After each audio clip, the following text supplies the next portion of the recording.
distância, e eu começo o programa de hoje, logo e diretamente, pedindo desculpas a Vossas Excelências, porque nós estamos a entrar com 1h10 de atraso. Tivemos aqui problemas de comunicações e essa é apenas justificação por estarmos a entrar tarde no canal A Cor do Dinheiro. Ora, temos o Joaquim e o Jorge em cada ponto do país. Vamos lá ver se conseguimos gerir isto de forma a não termos mais problemas.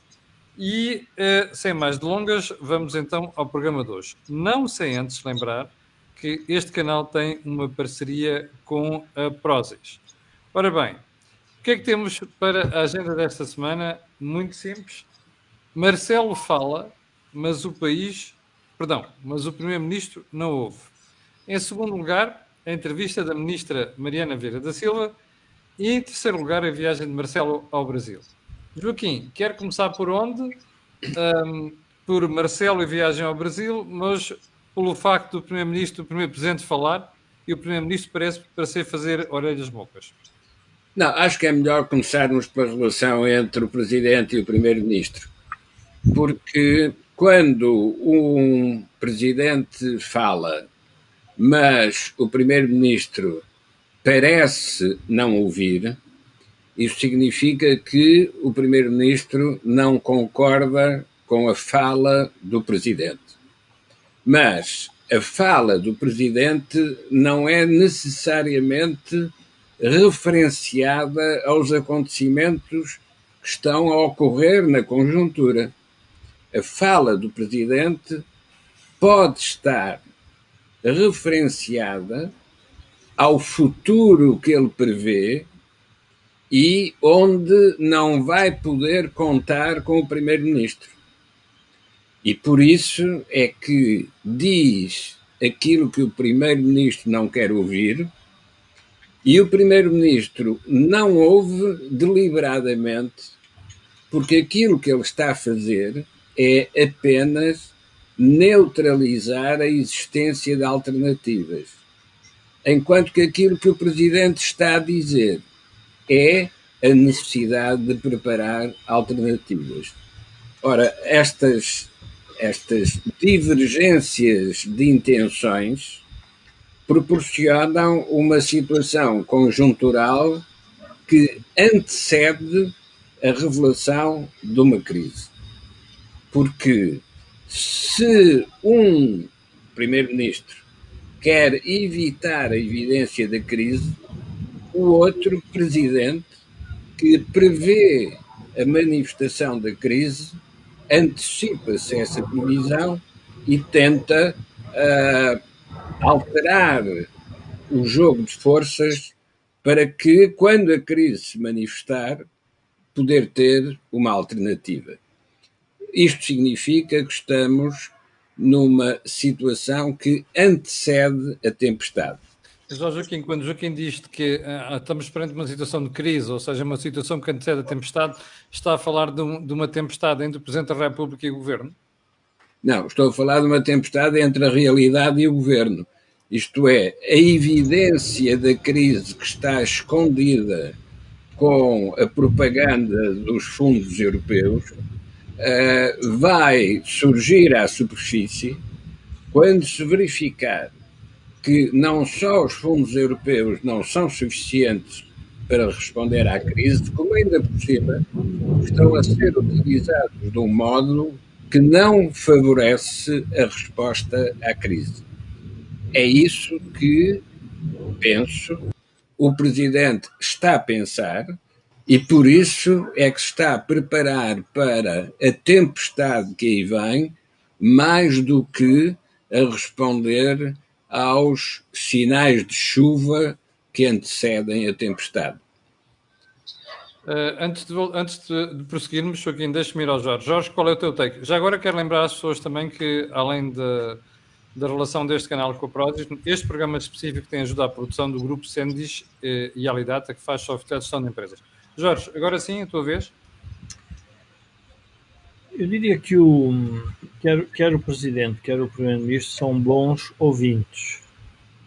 Quando eu digo bons ouvintes, percebem quais são as movimentações e as falas de cada um e o que é que isso pode significar para o ambiente político geral do país.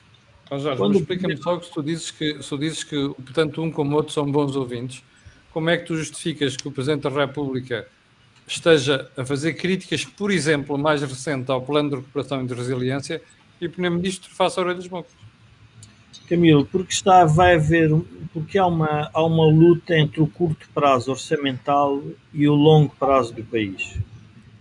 O curto prazo orçamental é o Primeiro-Ministro ter capacidade de manter esta coligação, e manter esta coligação significa que o orçamento tem que ser aprovado. É importante nós relembrarmos que nós já vamos com 2 legislaturas de um governo minoritário, em que o Presidente tem, de forma, eu diria, hábil, ajudado a que esses governos persistam, ainda que as políticas públicas que estejam a seguir possam ser contraproducentes para aquilo que interessa ao país a longo prazo.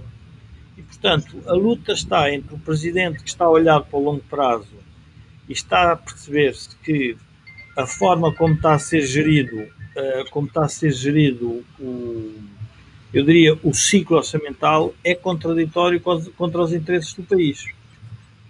E, portanto, é natural que estejam os dois a ouvir-se, a falar, mas estão a falar para, diria, países diferentes. O Primeiro-Ministro está a falar para o país político que precisa ter uma razão da existência da própria geringonça.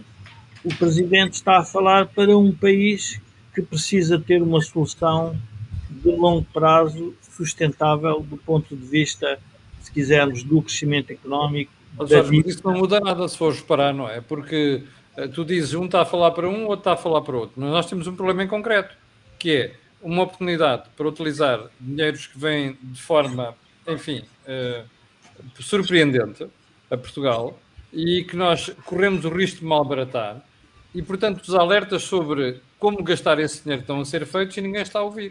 Na prática vai dar ao mesmo. Camilo, a forma talvez mais fácil de tentar explicar a questão dos dinheiros é muito simples. Vamos imaginar que foi criado um buraco e o dinheiro apenas serve para tapar o buraco, mas não serve para edificar um novo edifício para o país. Ou seja, o que nós estamos a dizer é que os dinheiros vão servir para tapar o buraco criado pela crise, e o buraco tem uma dimensão significativa, que foi a queda do PIB, foi o aumento da nossa dívida, e, portanto, apenas servirá para isso se não forem feitas as reformas, as tão faladas reformas que o país necessita. E, portanto, o Presidente está a querer levar ao debate público mas que país é que nós vamos edificar? Que país é que nós vamos construir? E não é esse, eu diria, o estado, o sentimento do governo e dos que apoiam o governo. Como, aliás, já estamos a assistir, enfim, a trocas, eu diria, de elogios e de ataques dentro da própria plataforma que suporta o governo, única e exclusivamente para que a barganha orçamental seja justificável perante os seus eleitorados. E, portanto, mas o que é que tu queres dizer com isso? Não, o que eu quero dizer é que o Primeiro-Ministro está focado em ter um orçamento aprovado no final de outubro. Sim. Certo? Sim. O Presidente da República está para além disso. Ele está a pôr o problema muito mais adiante. Eu sei, mas tu estavas a falar da barganha neste momento da plataforma que apoia, dentro da plataforma que apoia o governo. Não, sobre as questões que o Partido Comunista está a invocar, que as questões que o Bloco de Esquerda estão a invocar, é nesse sentido em que todos já se estão a preparar para essa negociação, que vai ser uma negociação mais dura, porque é uma negociação em que pode ter um país mais atento. Nós não nos podemos esquecer que nós vamos ter autárquicas e, portanto, o país das autárquicas vai ser diferente do país antes das autárquicas. E o Presidente está a criar um clima diferente no país. E eu acho que eu diria, é nessa vertente que eu julgo que o Primeiro-Ministro não tem interesse em ouvir o Presidente. Ele quer, no fundo, o Primeiro-Ministro quer quase que passar por cima dos resultados autárquicos e dizer, mas isto que funcionou nos últimos 6 anos, porque é que não há de funcionar para adiante?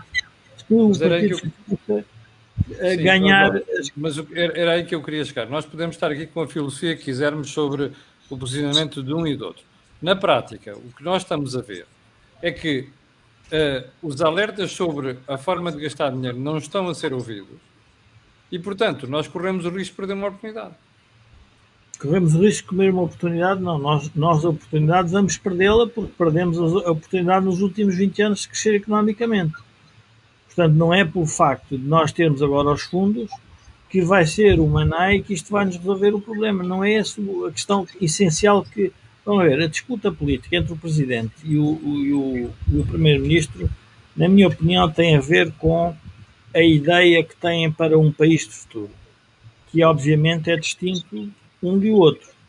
Só que o Presidente agora está numa situação um pouco mais complexa. Porquê? Porque, para além de ter que viver com os resultados das autárquicas, com as crises de liderança que podem existir nos partidos da alternativa e na própria crise de liderança do PS, que também está a ser, de alguma forma, eu diria, minimizada ou pelo menos escondida, mas que se nota pelo movimento dos diferentes atores que não é assim que vai acontecer. E, portanto, o Presidente da República, quando olha para as suas funções presidenciais, em que tem a questão do regular funcionamento das instituições, e tem uma perspectiva que, obviamente, é uma perspectiva que ultrapassa o panorama partidário, tem que fazer os avisos. Pode sempre dizer, bom, mas o Presidente, porque é que não fez esse aviso há 6 anos atrás? O debate político de há 6 anos atrás não é idêntico ao de hoje. Nós hoje temos uma pandemia, temos um tecido económico destruído, há uma parte dele destruída, temos as empresas descapitalizadas, temos uma gestão dos fundos que ainda não é muito clara relativamente ao ritmo e à sua eficácia, e, portanto, tudo isto cria uma situação de crise latente em todo o sistema. E, portanto, é natural que isto aconteça. A tua pergunta, não sei se iria mais no sentido de porque é que o Presidente não dá o murro na mesa. O Presidente agora não pode dar o murro na mesa porque nós temos de nos lembrar que o Presidente foi eleito com a expressão de que iria lutar pela estabilidade, mas não esperava que a estabilidade fosse afetada pelo que está a acontecer de uma forma, eu diria, muito rápida. Portanto, tudo isso é uma situação nova, se quisermos, dentro do panorama político. E, nesse sentido, julgo que o Presidente está a fazer aquilo que lhe compete, que é fazer avisos à navegação, e a avisos à navegação de um Presidente serão quer para o Governo, quer para alternativas ao Governo. Joaquim, o Presidente da República acordou tarde para as críticas e para as alertas ao Governo, em sua opinião? Não direi que acordou tarde. Acho é que adormeceu durante demasiado tempo para que agora, quando se pronuncia, quem o ouve tire conclusões positivas daquilo que foi o seu adormecimento anterior. Portanto, não é o problema de acordou tarde, é um problema que dormiu demasiado tempo. E agora está naquilo que eu chamei há pouco a vizinhança de uma tempestade. E sabe que já não pode fazer nada para evitar que a tempestade aconteça.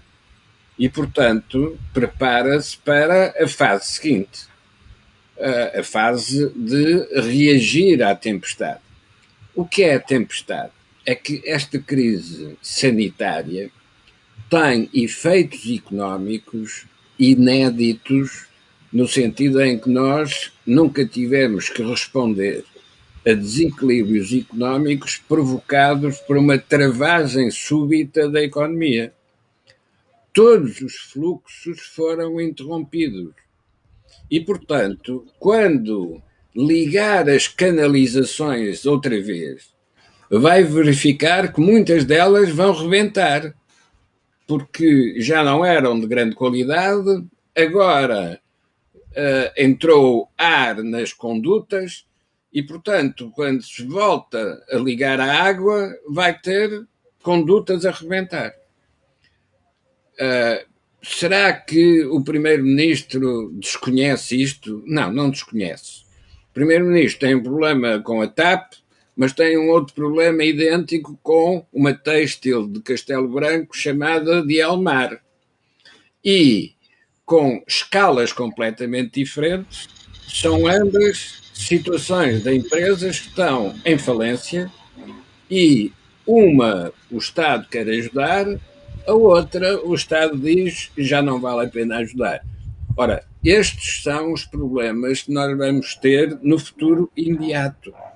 E, portanto, é para essas dificuldades que os fundos comunitários não são resposta, porque os fundos comunitários não podem ser usados para ir corrigir erros do passado sem ter em conta o que é que se quer fazer para o futuro. Ora, de facto, aquela frase do Primeiro-Ministro, será que já posso ir ao banco, mostra o que é a concessão. E a concessão é ir buscar os fundos para tapar os buracos do passado. Como esses buracos vão ser muito mais do que aquilo que se poderia prever numa evolução normal da economia, a crise sanitária torna todas estas situações muito mais graves. Agora, o que é curioso é que isto significa que a realidade mudou, mas os políticos continuam exatamente a mesma. Isto é, mudou o cenário em que os protagonistas desempenham os seus papéis, mas eles não mudam em nada os papéis que lhes foram entregues para eles representar. Joaquim, mais uma razão para estarem atentos àquilo que são os desafios, nomeadamente esta história do Plano de Recuperação e Resiliência, não é? Mas eles só têm o papel que lhes foi entregue para representar. E esse é um problema que vamos encontrar nas declarações da ministra Vieira da Silva. Então, Mariana Vieira da Silva. Porque o que encontramos nessas declarações, ao ameaçar o PSD com a extrema-direita que entraria na sua estrutura partidária se o PSD aceitasse negociar com o Chega, quando nós encontramos esta declaração, o que verificamos é a exploração de uma propriedade horizontal da política. Mas a política tem uma outra dimensão, que é a dimensão vertical. Na dimensão horizontal, o que conta são as relações entre os partidos.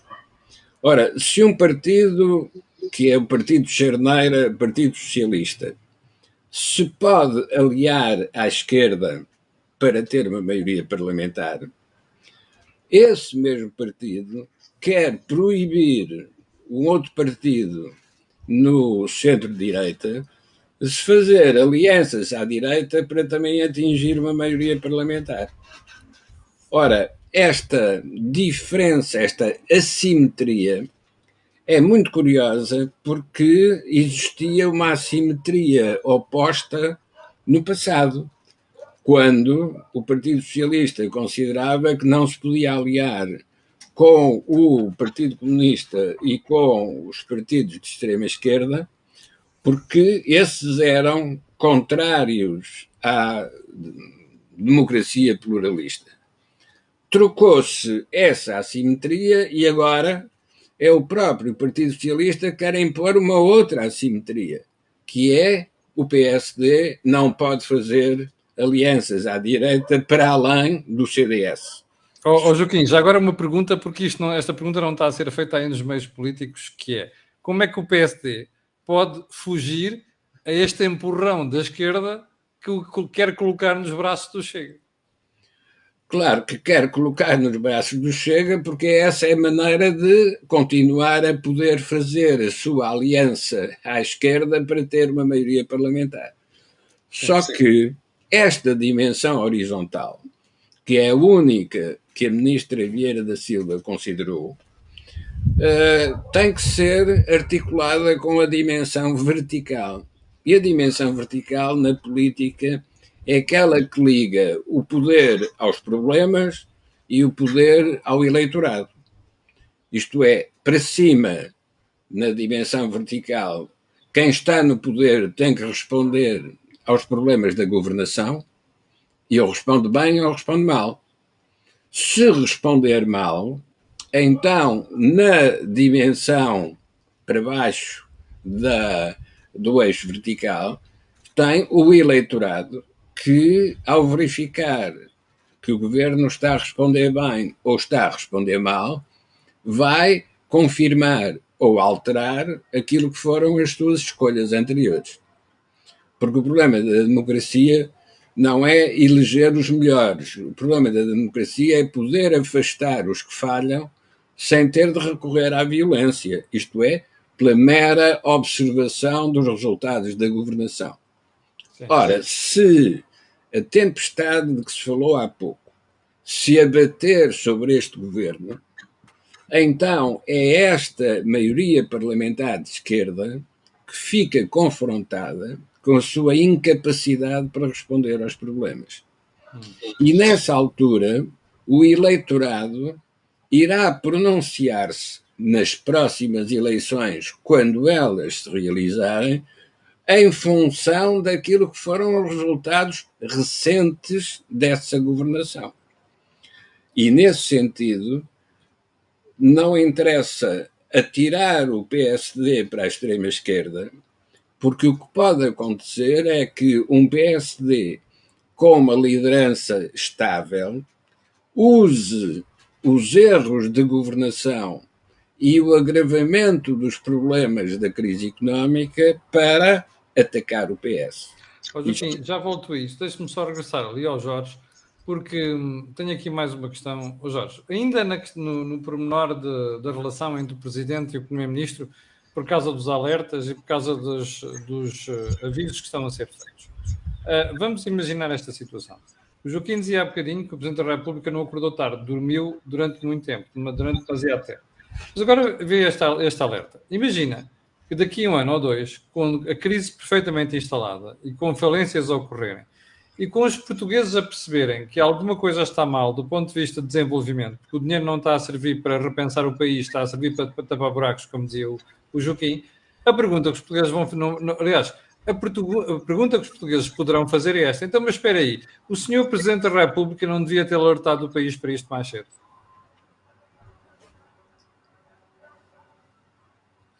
Jorge, estás sem som. Camilo, eu julgo que agora não é útil nós estarmos a discutir. Julgo que não é útil nós estarmos a debater o que é que o Presidente devia ter feito. Porque o que nos interessa a nós portugueses é o que é que vai ser feito. O que devia ter sido feito é um assunto que nós deveríamos deixar para uma análise depois mais aprofundada do que foi a presidência do professor Marcelo Rebelo de Sousa até este momento. Jorge, eu por acaso não tenho a mesma opinião e vou-te dizer porquê. Não, mas deixa-me... Mas espera aí, é que se tu fizeres esse raciocínio agora, ainda vais a tempo de fazer correções. Agora, se não fizeres esse raciocínio agora, deixas as coisas andar e daqui a uns tempos estás a chorar sobre um molhadinho. Não, mas é que o Presidente tem que salvar a sua face sobre aquilo que, como dizia o Joaquim, enquanto estava a dormir, e agora tem que se manter acordado. E, portanto, para salvar a sua face, nós temos que pensar que o Presidente pode utilizar o seu capital político. E o seu capital político foi usado para ser...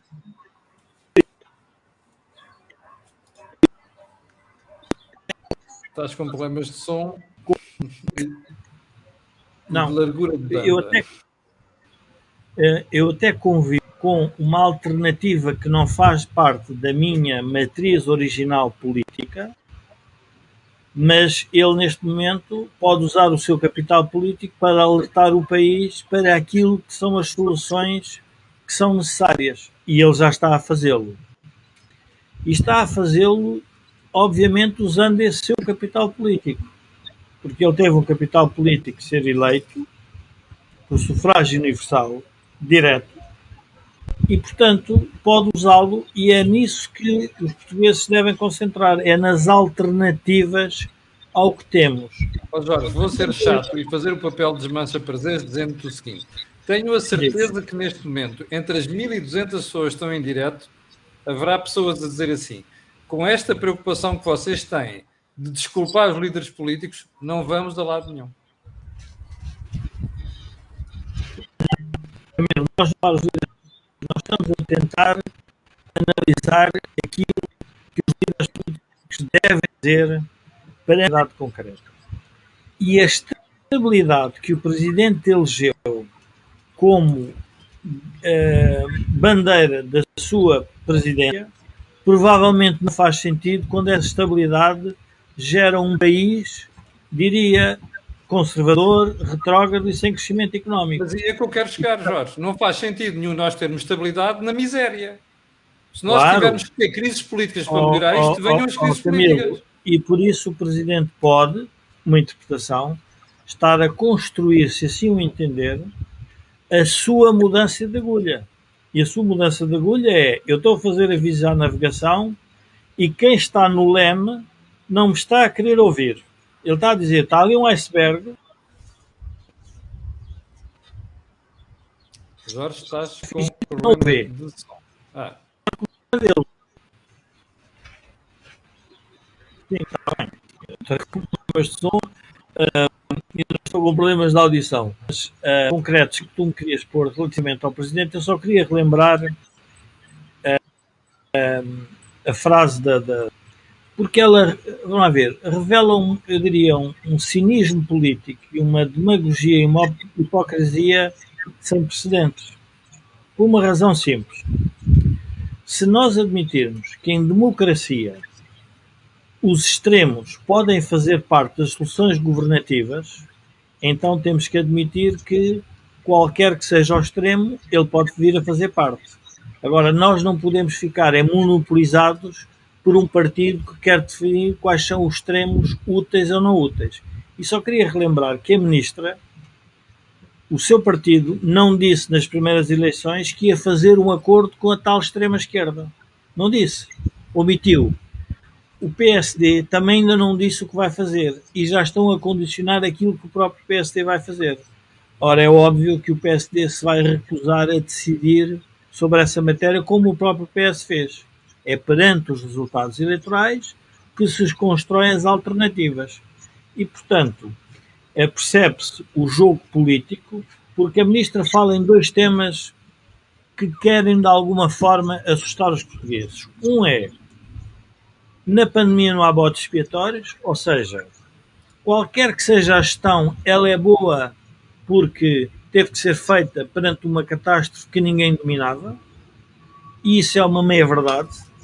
Porquê? Porque houve erros de percurso, e esses erros de percurso têm que ser reconhecidos e apontados, coisa que o Governo tem tido dificuldade em fazê-lo, e, portanto, não é por facto de haver uma pandemia global que não se fazem distinções entre governos competentes e governos incompetentes, não é nada disso. E, por outro lado, diz: bom, sobre essa matéria os portugueses não nos podem julgar, e sobre a matéria de extremismo os portugueses podem julgar o PSD porque eventualmente pode vir a fazer um favor, que é trazer a extrema-direita para o poder. Coisa que nem essa direita se chama de extrema, nem a esquerda, que o PS se aliou, também se chama de extrema. Portanto, é o centro que está a definir os extremos. Ora, o que é que nós nos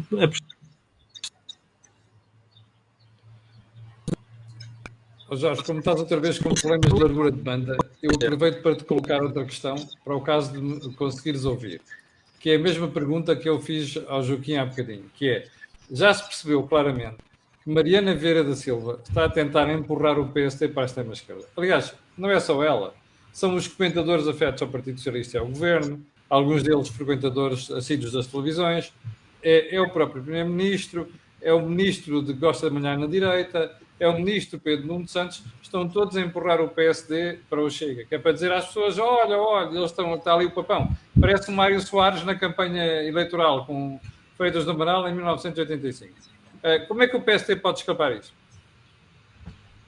Como é que o PSD pode escapar a este empurrão que estão a fazer? Quer dizer, olha, vocês estão encostados à extrema-direita. É muito simples. O PSD, pela sua, diria, estrutura, se quisermos, de partido...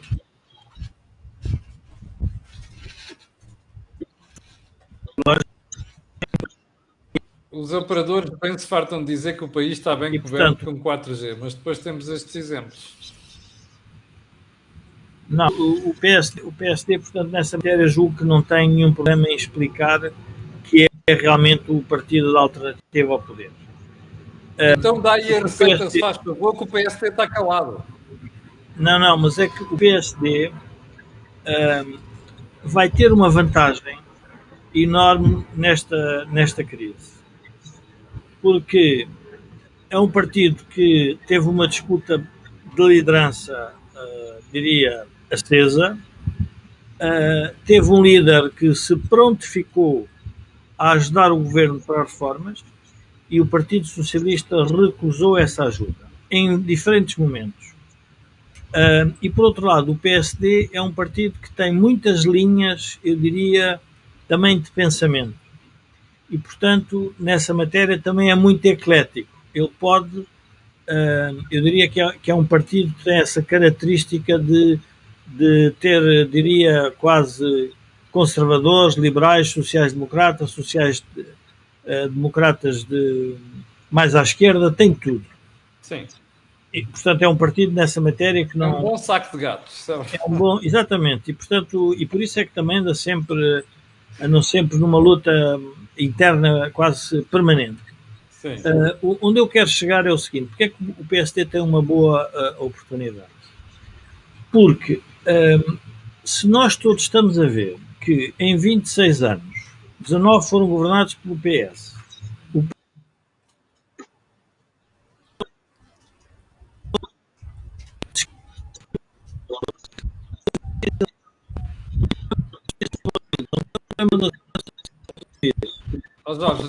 uma estratégia, se quiser, económica produtiva, desliga a imagem com certeza, tem, no fundo, o PSD tem essa... Já todos percebemos que estás bem bronzeado, por isso as pessoas já sabem o estado em que tu estás. Portanto, preferem ouvir a tua voz do que mas o que eu quero dizer é que, tendo essa latitude de pensamento, é um partido que lhe permite perceber quais são as reformas que vão ser necessárias. E eu acho que nós temos que aproveitar esta crise para dividir o país, não é só na linha horizontal que o Joaquim referia, de esquerda a direita. Há uma outra linha que eu chamaria, podemos dar vários nomes, é como as pessoas quiserem. É dos resignados versus não resignados. É dos conformistas, os citacionistas versus os reformistas. É dos distributivos versus os competitivos. E o país vai ter que se polarizar, quando chegar esse momento. E essa vai ser a diferença. Sim. E aí... Deixa-me ir ali ao Joaquim outra vez, já volto a ti. Joaquim, confesso que, como eu depois de ver a entrevista da Mariana da Silva, disse para mim até o comentário de segunda-feira. Como nós estávamos, aquilo foi no sábado, eu vi a entrevista no sábado, pensei assim, bom, na cor do dinheiro de segunda-feira já vou ter a oportunidade de intervir, porque até aí já o PSD terá reagido. Bom, o PSD não reagiu. Portanto, o que é que eu vou convidar o Joaquim a fazer? É dar uma receita para o PSD saber o que é que tem que fazer perante este tipo de estratégia. Perante esta tática do PS. Camilo, eu já há muitos anos que analiso personalidades políticas e as possibilidades de sucesso dessas personalidades nas eleições que tiveram que disputar. E uma das coisas que aprendi é que as personalidades contam pouco. O que conta é a realidade. Porque é perante a realidade que as personalidades vão mostrar o que valem. Ora, a realidade que se aproxima vai, de facto, desafiar os poderes estabelecidos e beneficiar quem está fora desses poderes. Porque é a própria crise que vai ser a grande eleitora, porque vai denunciar os que falham, e os que falham são os que exercem o poder, e vai favorecer quem está na oposição, porque de tão óbvios são os erros que, de facto, para fazer melhor não é difícil. Recordemos como é que a Aliança Democrática ganhou a primeira maioria absoluta. Também na altura era extrema-direita, era contrária aos ideais de Abril e, no entanto, não só ganhou as eleições, como depois até governou bem, até à morte de Sá Carneiro e a sua substituição por Balsemão. Portanto, essa direita aliada, essa direita coligada, respondeu a uma situação de crise. Assim que a crise diminuiu de intensidade, o que veio para o primeiro plano foi a incapacidade dos governantes seguintes. E a própria Aliança Democrática acabou por se desorganizar.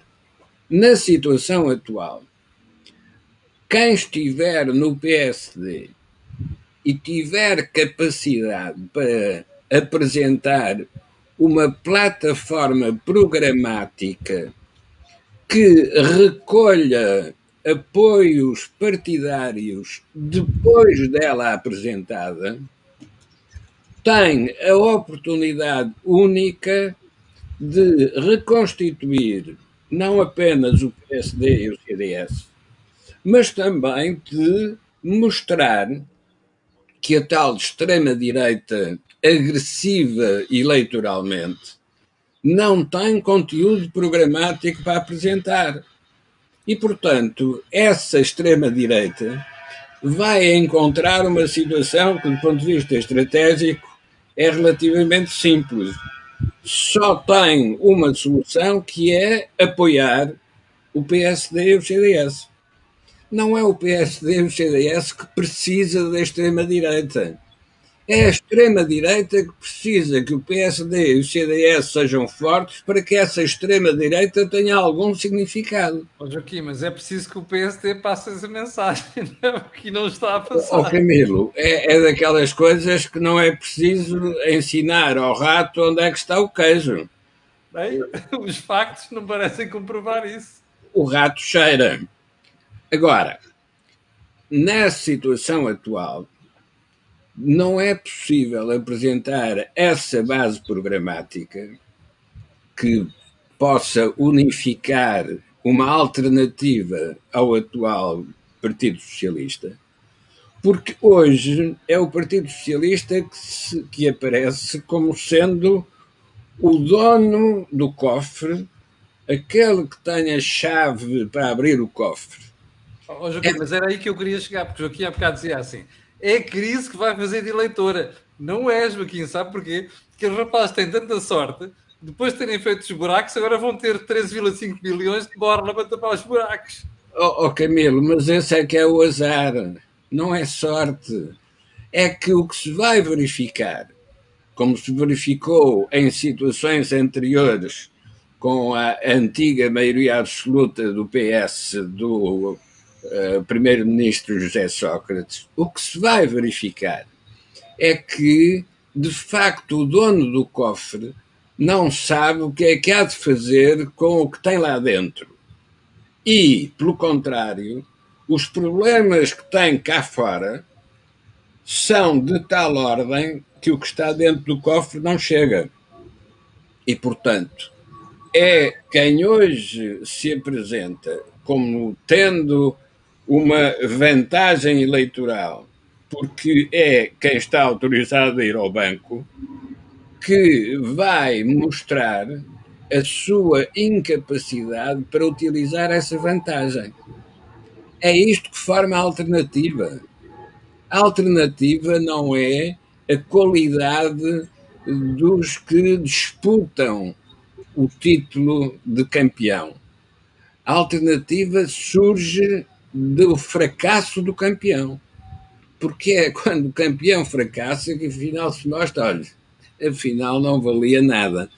E, de facto, a tal habilidade política daquele que pede a autorização para ir ao banco não vale de nada se não tiver uma estratégia, se não souber para onde quer ir. Pouco importa se queria ir para a Índia e foi parar ao Brasil. Não, é depois de ir parar ao Brasil, pode-se dizer, sempre teve esse objetivo. O problema é quando não se vai parar a lado nenhum. Exatamente. E aí naufraga. Sim. Joaquim, deixa-me só perguntar ao Jorge. Jorge, estás a ver este comentário da Nuxa Neves? Ela diz assim: tomara o Rui Rio chegar aos calcanhares da André Ventura. Foi por isso que saímos do PSD. Ora bem, isto é o que nós temos vindo a discutir nos últimos anos, que é a forma como o Rui Rio colocou o PSD no quadrante político, levou a gente a sair do PSD. O drama está aqui. Camilo, eu já respondo à tua questão. Eu só queria usar há pouco esqueci-me, quando falámos no Presidente, no Primeiro-Ministro, e de mencionar um tema que o Joaquim agora falou sobre a habilidade política. Para que é que serve a habilidade política destes dois atores se não resolverem o problema do país?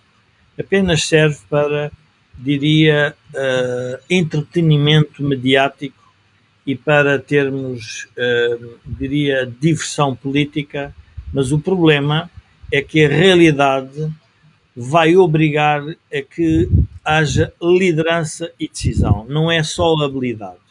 A habilidade política numa crise interna faz muito sentido, mas a habilidade política numa sentido. Jorge, desliga a imagem porque para ver se conseguimos ter alguma largura de banda para te ouvirmos, pelo menos.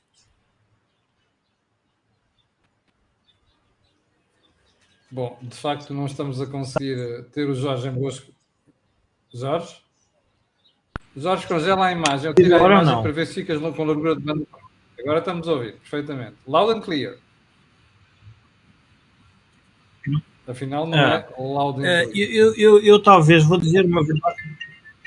Vou... Jorge, diz aí ao pessoal de casa para desligar os aparatos que estão ligados à internet.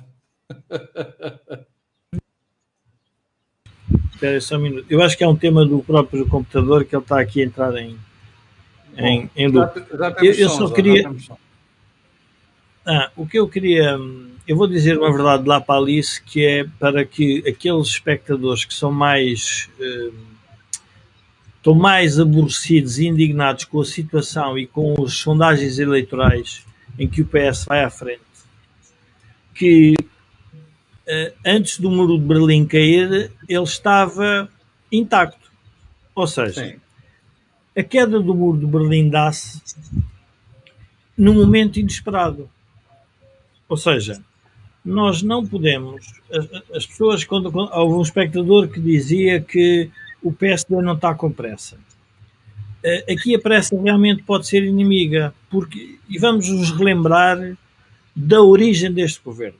Este governo resulta do embate que houve dentro do Partido Socialista, quando da Troika, em que o António José Seguro quase que foi obrigado a não ajudar o país, porque esse país estava a ser governado pelo PSD. E a Troika o que nos disse foi: vocês só chegam lá com os partidos do centro reformistas e não com os extremos. E não havia tal extrema-direita que agora a extrema-esquerda exige que haja. E, portanto, nós temos que nos lembrar que essa luta, quem venceu dentro do Partido Socialista, foi a tese de que a Troika estava completamente errada sobre a receita para Portugal. Então a pergunta que nós temos que fazer é: se a Troika está errada, se a Europa está certa e nós não temos crescimento económico, é o Partido Socialista que está certo? É óbvio que não é. E, portanto, o óbvio vai se tornar muito mais óbvio com o passar do tempo. E é nesse momento que o muro de Berlim, como eu diria, vai cair. Quando eu digo muro de Berlim, eu estou a utilizar a expressão porque este regime está-se a tornar quase absolutista. Ou seja, quando eu digo absolutista é no sentido em que quer dominar as instituições todas, quer dominar a agenda mediática, quer ter o poder todo para obscurecer a realidade que nós todos estamos a assistir, que é um país.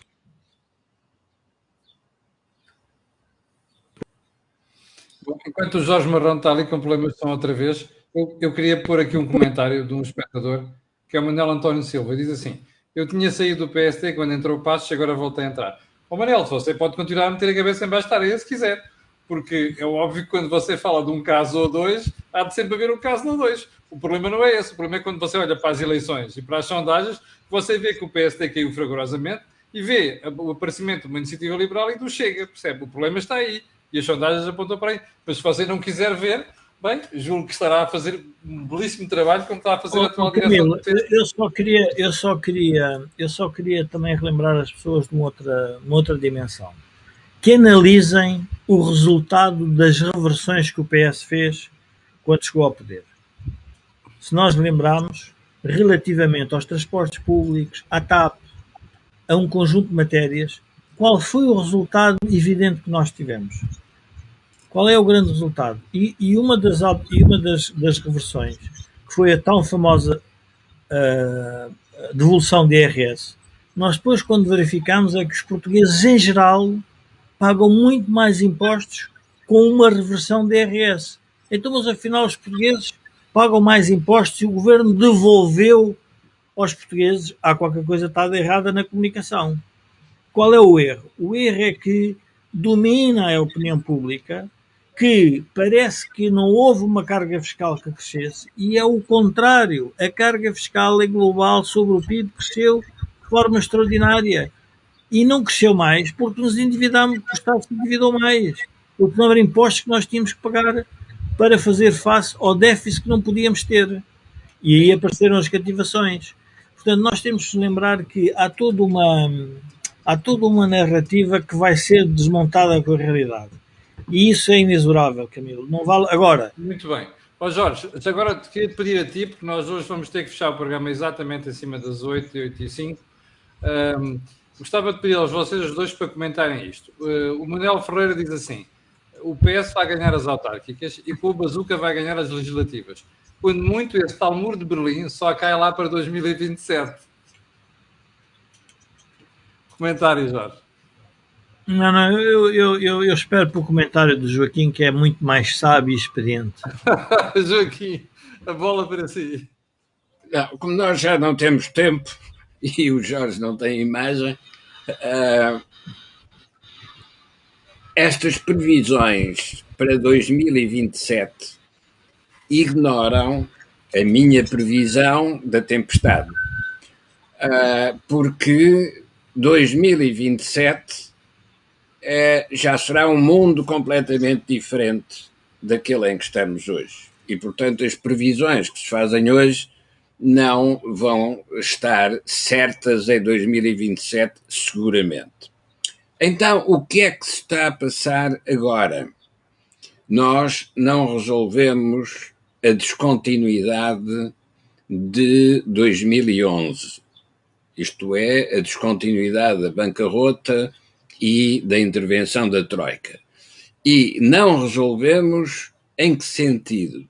Não quisemos interpretar o que se passou, escondemos as culpas dos responsáveis e transferimos para uma luta de personalidades, Costa contra o Seguro, o Rio contra o Passos, quando essas personalidades não têm nenhuma interferência nem na formação dos problemas, nem na resolução dos problemas. O que aconteceu foi que, com a moeda única, nós perdemos os instrumentos tradicionais de regulação da economia e da sociedade portuguesa, que eram a balança de pagamentos, a taxa de câmbio e a taxa de juros, quando tínhamos moeda própria. Perdemos esses hábitos de autocontrole e passamos para um regime completamente diferente, o regime da moeda única, que agora nos oferece a bazuca, que nos oferece fundos que nunca poderíamos aspirar a ter por via autónoma se ainda tivéssemos a nossa moeda. Mas isso que nos oferece tem uma contrapartida. É que as disciplinas de regulação são completamente diferentes hoje das que eram no passado. E nós continuamos a ter governantes que governam no passado e não percebem, nem querem reconhecer, aquilo que entretanto mudou. O que é curioso é que aqueles que diziam, aqui há uns anos, que era preciso negociar a dívida pública, são hoje os que aceitam, sem hesitar, a entrada de novos fundos europeus, que significam, em todas as suas consequências práticas, um aumento da dívida já contraída no passado. Para que serviu essa dívida contraída? Para aumentar a competitividade e aumentar a produtividade? Não. Serviu para distribuir, mas não para produzir. Ora, é esse desafio que vai surgir na superfície das coisas durante os próximos anos, com as consequências da crise sanitária. Isso significa que todas as previsões que se façam para 2027 não podem ignorar esta mudança que vai acontecer. E essa mudança pode produzir alianças extraordinárias, como, por exemplo, o Costa a precisar do Seguro e o Rio a precisar do Passos. Ou seja, essas contradições que eram secundárias... Joaquim, essa é nova. O Costa precisar do Seguro e o Rio precisar do Passos, essa é nova. Isso merece um programa autónomo. Mas é o caminho para que se está a ser conduzido. Porque a única maneira que o Costa tem de explicar o que falhou é pedir a ajuda do Seguro. E a única maneira que o Rio tem de recuperar uma estratégia de transformação e de mudança em Portugal é pegar no Passos Coelho. Agora, são eles que produzem isto? Não. Eles criam o ambiente, criam um cenário de fundo em que novos protagonistas podem aparecer, não para repetir o que já foi feito, mas para mudar em função daquilo que vai ser também a evolução da Europa. Porque a Europa não vai poder continuar a ter debates sobre valores com a Europa Oriental e debates sobre os endividamentos com a Europa do Sul sem encontrar uma plataforma comum que permita estabilizar os valores e corrigir os endividamentos. É nessa altura que se vai discutir onde é que está a plataforma política. No caso português, a plataforma política vai estar onde estiverem os eleitores. E os eleitores estão ao centro, não estão nos extremos. E é por isso que a função do presidente é tão importante.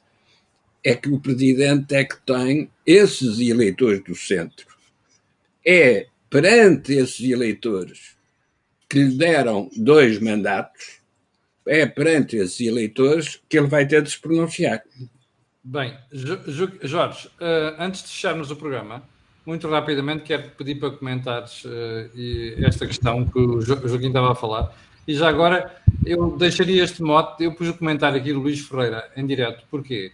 Porque isto é preocupante. Eu não tinha feito estas contas, não sei se é verdade, mas o Luís Ferreira diz o seguinte: a reversão dos impostos veio fazer com que já seja mais barato um salário, portanto, considerando todos os custos, custo global versus salário líquido, em França do que em Portugal. Eu não fiz estas contas ainda, confesso, mas estou mesmo surpreendido se isto for verdade e, além de surpreendido, fico muito preocupado. Nós prometemos, eu vou pedir ao Jorge até para analisar esta questão depois num dos próximos programas. Jorge, para fecharmos a tua análise. O Joaquim tocou aí num tema que é interessante, que é a síntese que ele fez entre o Costa e o Seguro, e o Passos e o Rio. Eu talvez apresentasse o tema de outra forma. Porquê é que os portugueses rejeitaram o que o Passos Coelho propôs ao país e entenderam que aquelas políticas eram traumáticas, quando depois o que nós temos a seguir é uma situação basicamente idêntica. Quando eu digo idêntica, é a seguinte: temos uma maior carga fiscal, ou seja, olhando para os indicadores todos, nós temos uma carga fiscal superior, temos mais dívida, temos um bocadinho mais de crescimento económico porque decrescemos na crise anterior, e a pergunta é: esse traumatismo não pode ser mal interpretado para a frente, e não pode ser mal interpretado pelos 2 partidos do centro, que são o PS e o PSD, porque enquanto os extremos têm muito mais certezas ideológicas, os partidos do centro têm tendência a ser partidos de poder, partidos que ocupam o poder e querem gerir o poder, e portanto têm que tomar medidas de acordo com a realidade. E o que eu observo é que quer um partido, quer o outro, vão ter que o fazer. Ora, isso pode significar que os 2 partidos vão ter que afastar aqueles dirigentes que não querem perceber isto. E esse é que é o problema central. Porque quer Costa é uma reação ao Seguro, quer Rui Rio também é uma reação ao Passos. Mas então, e se nós pensarmos, então e se o Passos e os Seguros estivessem certo antes de tempo? E os 2 vão ter que reconhecer, quer um, quer o outro, e aqui digo, quer Costa, quer o Rio, que afinal aquilo que eles propuseram fazer não resultou no país. E, portanto, a síntese vai ter que ser feita num e noutro partido. E não é por acaso que as lideranças vão ter que ser disputadas seriamente nesses 2 partidos. Ok, Jorge, eles vão ter que ter alternativas ao centro. Agora que estamos a fechar, já podes pôr a imagem, que é para nos despedirmos. Quero agradecer às pessoas e já agora pedir desculpa por 1h10 de atraso e estes problemas que nós tivemos de telecomunicações, mas apesar de tudo, a análise destes 2 senhores, em minha opinião, vale sempre a pena ouvir. Como percebeu, já ficou aqui um teaser e uma espécie de incentivo para analisarmos uma questão muito interessante, que foi aquela que o Joaquim colocou sobre o Costa precisar de Seguro e o Rio precisar de Passos. Fica para um dos próximos programas. Quero agradecer a sua paciência para aturar isto. Quero pedir às 1000 pessoas que estavam em direto há bocadinho aquilo que peço sempre, que é colocarem um gosto, fazerem partilha nas redes sociais, também já sabe porquê. Aquilo que houve aqui não houve em mais lado nenhum. E para o final, quero só recordar que o canal tem uma parceria com a Prozis e que este programa também tem ajuda à produção do grupo Sendis Alidata, que faz software de gestão de empresas. Meus senhores, muito obrigado e esperemos encontrar-nos na próxima semana em melhores condições do que aconteceu esta semana. Então, tenham um resto de fim de semana feliz. Obrigado.